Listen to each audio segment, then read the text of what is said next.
How's it going, you guys? So, first of all, I apologize if my voice sounds weird.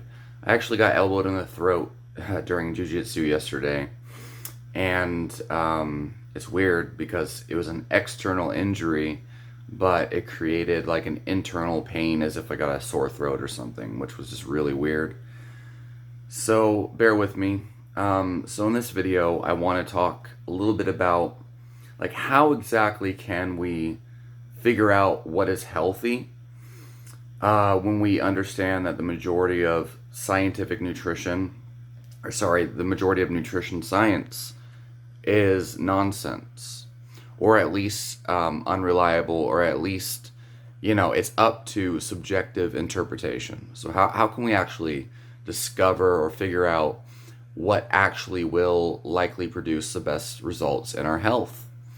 So, obviously, I've thought quite a lot about this, and a lot of my videos are dedicated to this subject, attacking the question from various angles.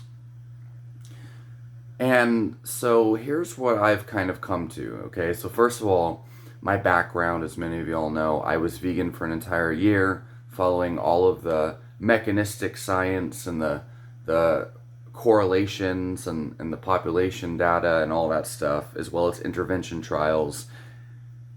And eventually, when I realized that what was healthy on paper, the plant-based diet, according to all these experts, according to all the population studies, the China study, the blue zones, and all that, and what these people were saying about heart disease and cancer, when I realized what was supposed to be healthy according to the data, according to what these experts are saying, according to what's on paper, what's going to lower your LDL and all this stuff. When I realized that that was not working for me, and that was actually producing the opposite, it was producing autoimmune illness and weakness and fragility and insomnia and a lack of physical performance and a wide variety of other problems. In my own case, that was when I realized, well, I'm going to have to try something else that is complete opposite of what I thought was healthy. So I started eating meat, and I cut my plant food consumption down to autoimmune paleo approved foods, and I experienced an immediate change in all of my health. My autoimmune illness went away, my energy went up, my sports performance came back. I could actually think for once. So it makes you really question what you can trust at that point. So now I'm at a place where I understand that people's experiences are very, very important. So, like, you could have all and the other thing is, there's a lot of evidence on all sides of the argument as far as nutrition is concerned. And anybody who says, the evidence says low carb is the best way, or the evidence suggests plant-based is the only way. It's okay if you say, in my opinion, low carb is the way to go. Low carb is the way to reverse diabetes, or whatever. But to say the science says that veganism is the way, or the science says that low carb is the way, that is basically a reflection of your lack of understanding of what science is. And that's why most people don't know how to use science to create rational judgments for themselves. Because science is not about, like, there's not one science. There's not, like, the general consensus says. Like, there is no one consensus. There's a consensus amongst the different groups. There's a low carb consensus, then there's the vegan consensus, and then there's different belief systems within those camps as well. One believes fat is good, the other one believes protein is better, or low fat is the way to go, or high fat is the way to go, or to salt your food or to not salt your food. And so it's very important to understand that science is not about absolutes. It's about it's a giant collection of evidence supporting multiple belief systems, and it's up for interpretation, discussion, and debate. So, if you call somebody else stupid because of what they believe based on that evidence, you're actually the child. You're actually the one who's anti-science, essentially. Any kind of civilized, rational, non-emotional discussion surrounding evidence is highly justified in the name of science. It is 100% scientifically proper. But judging somebody's intelligence based on their interpretation of the evidence, not really the best course of action. Although a lot of people don't actually have an opinion based on evidence, but an opinion based on what they want to believe or based on one expert's opinion. Like meat is bad. Check out this video by Michael Greger. Like, yeah, it's one expert's opinion. But anyway, what I've kind of come to realize is that, at a baseline, human experience with these different nutrition styles should be the very first thing that we look at. And then we should use science to try to understand why did they get the result they did using this nutrition style. And not only why, but, is there another reason why? Like, for example, Dr. Sebi claims that he cured cancer using a, raw vegan diet or whatever. But at the same time, most of those people lost a lot of weight from that diet. The diet doesn't supply adequate protein, so there's probably a more favorable methionine to glycine ratio, which can lower homocysteine levels. And also, when you eat a lower protein diet, it directly contributes to autophagy, which seems to be a plausible therapeutic model for reversing cancer. So, if he did reverse cancer in his patients, it could have been due to malnourishment and autophagy, but Dr. Sebi claimed it was because he created an alkaline environment in the body, and alkalinity, he says, reverses cancer because cancer can only survive in a acidic environment. So I use this example to demonstrate that a protocol can be effective, but the guru explaining why it's effective might be wrong. Okay? And that's very important for people to grasp, and it's very simple. I don't know why so many people can't understand this. They skip over it or they misinterpret what I say, but it's a very simple thing. And it's important because a lot of people will say something like, let's say somebody reverses their diabetes with a high carb diet. And then they say, well, it worked for me. I'm just doing what works for me. And what you say is irrelevant because I reversed my diabetes on this diet and it worked, clearly. So therefore, high carb can't be wrong. Or carbs don't cause diabetes. Now, admittedly, that person may very well have a point. But, it's very important to have those types of discussions. It's very important to have the type of discussions like, okay, so you reversed your type 2 diabetes on a low carb diet. But if you add carbs back in, what's going to happen? Are you going to develop insulin resistance again or symptoms of diabetes again if you add back carbs? And if the answer is yes, you get diabetes symptoms when you add back carbs after you claim to reverse your diabetes using a low carb diet, then maybe you didn't actually reverse your diabetes. Maybe you just treated a symptom. Now, admittedly, I've been on a low carb, ketogenic carnivore diet for 2 years now. And so, almost 2 years and 2 months. So, it's not like I'm against low carb diets. Again, I'm just demonstrating a very important discussion to have if we really want to understand what these different nutritional protocols are doing. But nobody wants to have those kind of discussions and ask those kind of questions. We just want to assume it's irrelevant. Oh no, I don't have diabetes symptoms anymore, therefore I reversed my diabetes.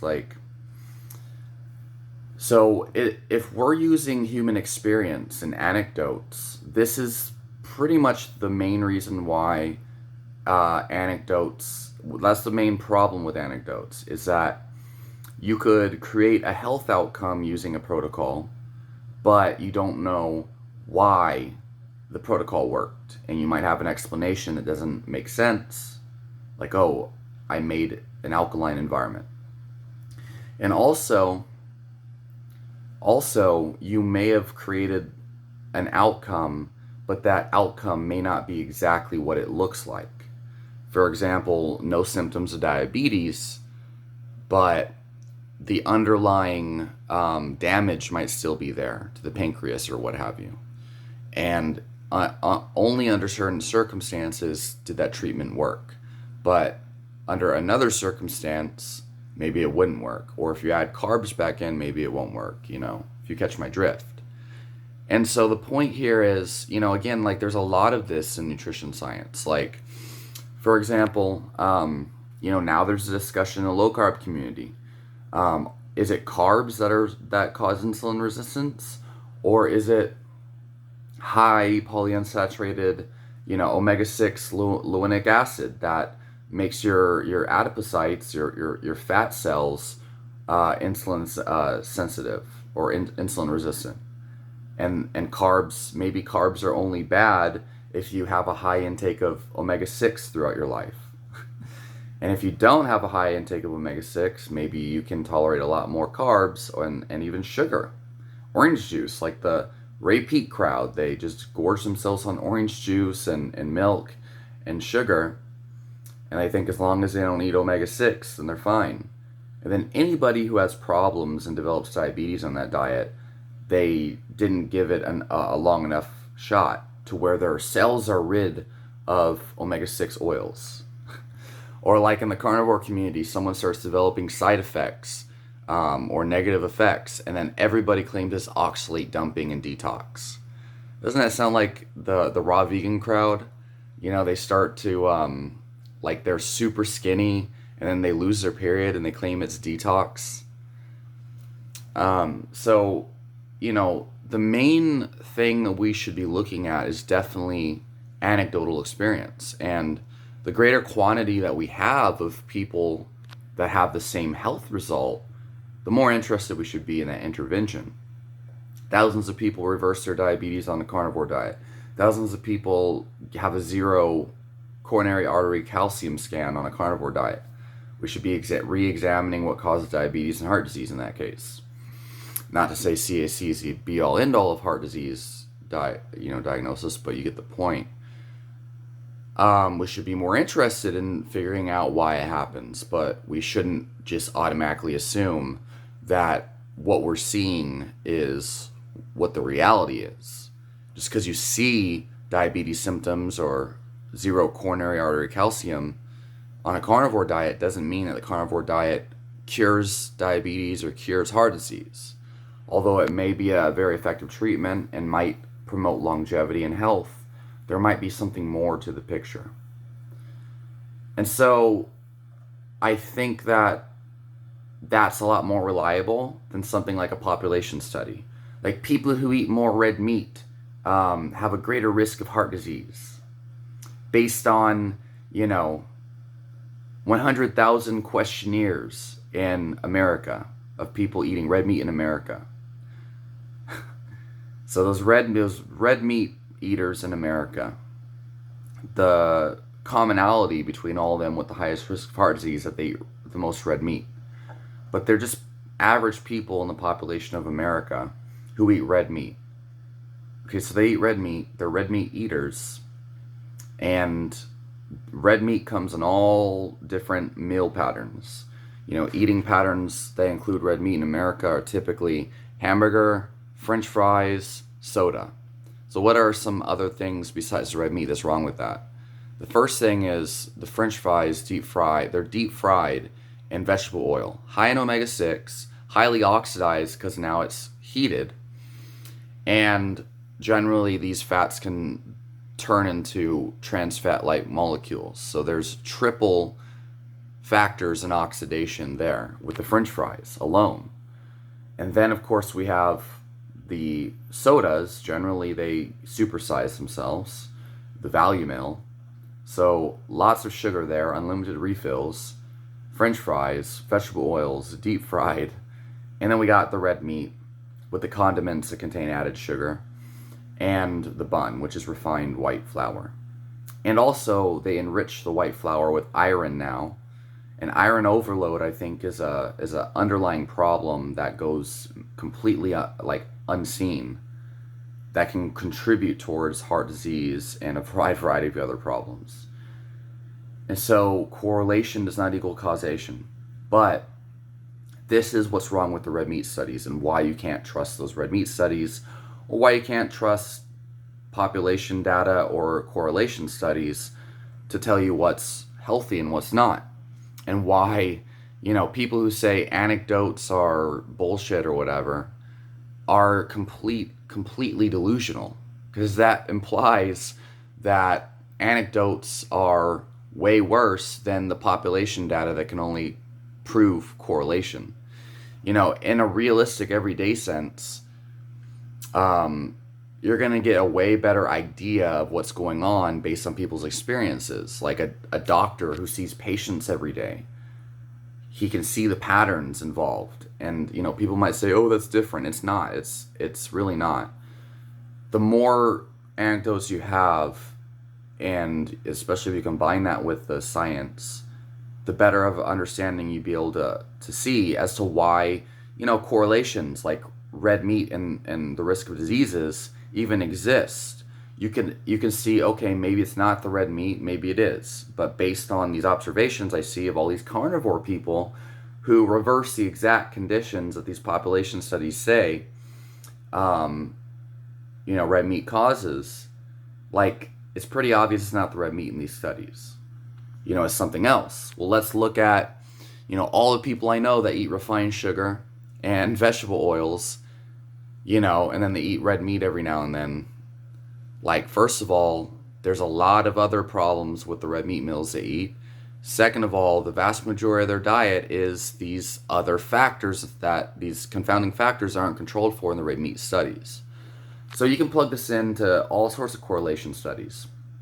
Everyone says gut bacteria, but no one has causal evidence that, gut bacteria actually creates good health or creates health problems.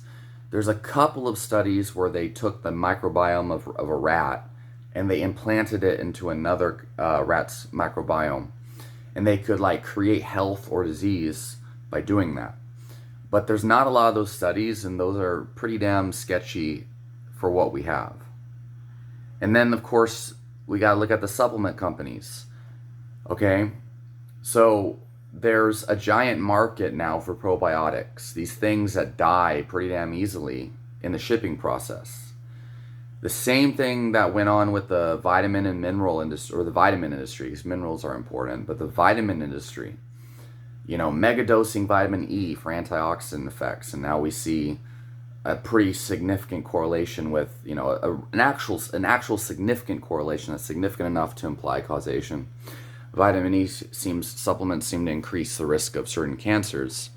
Well, now we got the probiotic companies that are attacking this whole idea that your microbiome creates health, and that's what's important. So you should go out there, gorge yourself on pounds of prebiotic fibers, and spend, $50 a week on these potent-ass probiotic supplements, where we don't have causal evidence that gut microbiome is even important, as far as what microbes live in there compared to what diseases you have. But we definitely don't have causal evidence that this $50 probiotic is going to cause anything, other than things like, anxiety and depression, mental health, and irritable bowel syndrome. There's some intervention trials in regards to that, and some anecdotes to say it works, but it's extremely inconsistent. It's not like amino acid supplementation. It's not like theanine, like L-theanine. You take that, you feel it.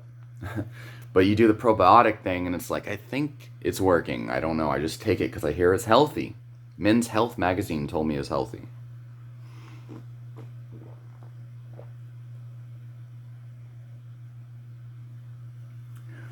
Then we have population studies that show red wine is healthy, and beer like Coors Light and whatnot is not healthy. We have correlation studies that say, yeah, like regular canned beer is not healthy, but red wine is healthy. So people go out there and buy a bunch of red wine thinking that it has magical health properties, not understanding it's a correlation. That it Okay, so so people who drink red wine have better health outcomes. It's not the wine, it's the people who drink it. Okay? Why in the world do you think people who drink red wine are more likely to be healthy than people who drink regular, like, Miller Lite beer? Well, let's think about the type of people that generally drink Miller Lite beer. Why are they drinking it to begin with? Because it's cheap, because it gets them drunk faster, and you can buy a 12 pack at a time and not break the bank. I don't know how much a 12 pack is. I think it might be like $10, but I don't know because I don't drink fucking beer. And I hardly ever spend time in that section besides like the year that I drink red wine at a certain point. So they drink beer because they want to get drunk, because that's their lifestyle. What about the type of people that drink red wine? Type of people who drink red wine, typically they don't drink it to get drunk. They drink it to enjoy it alongside a meal. And typically you don't drink red wine alongside a hamburger, french fries, and a soda. Now, I'm sure you could, but typically red wine is served on the side of a steak, some broccoli and vegetables, maybe a potato or something. So the type of people who drink red wine live a fundamentally different lifestyle. They drink the red wine for fundamentally different reasons than the people who drink beer. But look at all these experts out there, these health scientists and all this crap, who can't fucking see such a simple thing. Like, oh yeah, red wine, the resveratrol and all this crap that we have. There's no intervention trial that's proven red wine is healthy, or, what is it? Resveratrol is healthy. Now, I should probably look that up. Maybe there are some intervention trials out there. But the point that I'm trying to make is that correlation studies cannot be understood through the lens of the study itself. You must have a great idea of the anecdotes of people who live the lifestyle that's being studied in these population studies.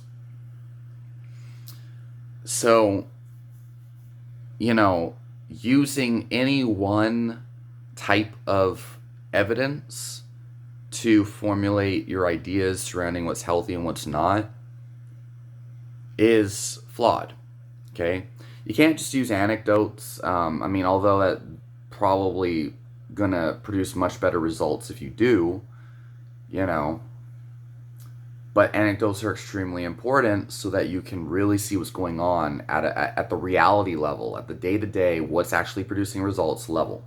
That's why you see bodybuilders and and like people who pay attention to gym culture, the ones that don't do steroids and slug pre-workouts like they're candy, which most of them do, typically they live much healthier lives, and I'd say they're more energetic and feel better than the average person who follows the longevity diet and all this crap. But that they get as best results they can based on their anecdotes, because that's what they see from a day to day. But even them, the majority of them are pretty damn unhealthy, I will admit.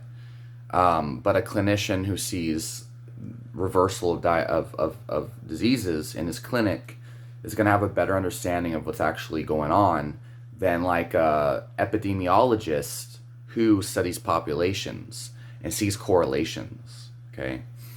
Now, if you combine population studies with real-world, everyday experience from the plant-based community, from the carnivore community, from the low-carb community, from all different communities, you combine the anecdotes with the population data, with the mechanistic data. Mechanistic data it doesn't prove causation, but people act like it does. Oh, the LDL particle acts on this receptor and gets oxidized and therefore creates this issue. The TMAOI in your gut bacteria fermenting choline creates inflammation and heart disease. Like, that shit only it only matters within the context in which you're thinking about it. But if in the real world, people with high TMOI, they don't get diseases, and you're studying the mechanism behind how TMAO creates diseases, now that mechanistic data is irrelevant. But people act like it's relevant, and it's not. In that context, of course. So, yeah, I think I'm gonna end this video here. I hope that I made sense, at least as far as like interpreting population data, interpreting mechanistic data, and anecdotes. Like, it's all very important. You got to combine it together, and you've got to use your fucking brain. You can't just be like, oh, like, Paul Soldino said this is wrong and unhealthy, and like, okay, that's great that he said that. Have you thought about it? Have you looked at, you know, looked at it from all angles? Oh, Rhonda Patrick said this or that. Like, okay. Dr. Gundry said this or that. Like, it's crazy to me how people just like, they believe the things they hear and they run with it. Like, they don't have an open mind. They don't understand, like, all of this crap is very variable, and there's no way we could find out absolute truths outside of anecdotes. But even anecdotes, your own experience, there's lots of other details involved that have to be worked out. You cured your cancer using a raw vegan diet. Okay, well, compare that to the people who cured the same type of cancer with the low carb diet, and then try to figure out the commonality. But no, they say, oh no, it's the alkalinity. Like, yeah, leave a question in the comments down below. Let me know what you think. Hopefully you've watched this entire video to the end, because I think it's very important. See y'all soon.